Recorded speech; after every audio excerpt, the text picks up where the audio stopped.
बयखौबो खुलुमबाय मानगोनां नोंथांमोन आं प्रेक्टिकल बसुमतारी खौरां होनांगौ बाथ्राया बेनो जे फैबाय थानाय फेब्रुवारि दाननि 5 खालाराव 1 तारिखआव आङो उदालगुरिनि हरिसिङायाव थांगासिनो दं बेयो जाबाय 37थि एनुवेल कनफारेन्स हरिसिङा आन्चलिक कमिटिनि अल बाथौ महासभा बे जुथुम्मायाव आङो 1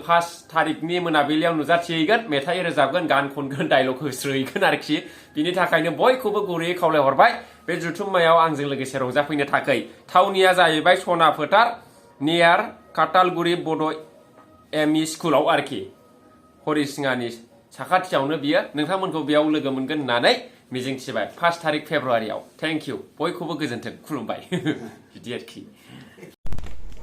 खुलुमबाय बयखौबो आं नबजित नार्जारी गिबियावनो इंराजि मायथाइ गोदान बोसोरनि बयनिसिमबो गाहाम हामलायनायखौ बावहरनाय थाबाय लोगोसे मागो दमासिनिबो बयनिसिमबो गाहाम हामलायनायखौ बावहरनाय थाबाय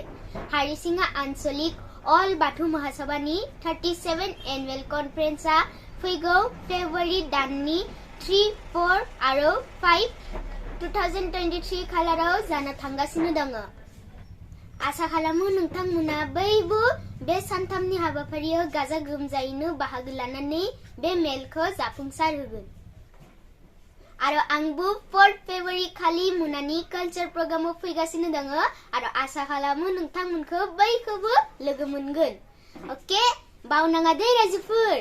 4 फेब्रुवारि मोनानि कालचार प्रग्रामाव थ' लोगो मोनगोन बयखौबो ओके बाय बाय 30 बोसोरनिफ्रायनो देहायारि जोथोननि बिथिङाव बुहुमनि बयजोंबो फोथायजानाय लोगोसे साबसिन आरो रावजोंबो रुजुजायै गोरोन्थि गैयै फिथाइनि रादाय होग्रा एप'ल' डायग्नोस्टिक्सआ नोंथांमोननि साखाथियाव सौफैबाय बे एप'ल' डायग्नोस्टिक सेन्टाराव थैजों सोमोन्दो थानाय गासिबो बेराम कोविड-19 बेराम खि हासुदै आरो गुबुन गुबुन बेरामनि आनजाद खालामनाय जायो नोंथांमोनहाबो आनजाद खालामफैजानो हागोन थंआ जाबाय क'क्राझार टाउननि मालदां बाजारनि साखाथियाव थानाय रिलायन्स पेट्रल पाम्पनि उल्टाथिं रोखायै मिथिनो थाखाय नोंथांमोनहा 60015-17103 नाम्बाराव सुलु लानो हागोन एप'ल' डायग्नोस्टिक सेन्टार क'क्राझार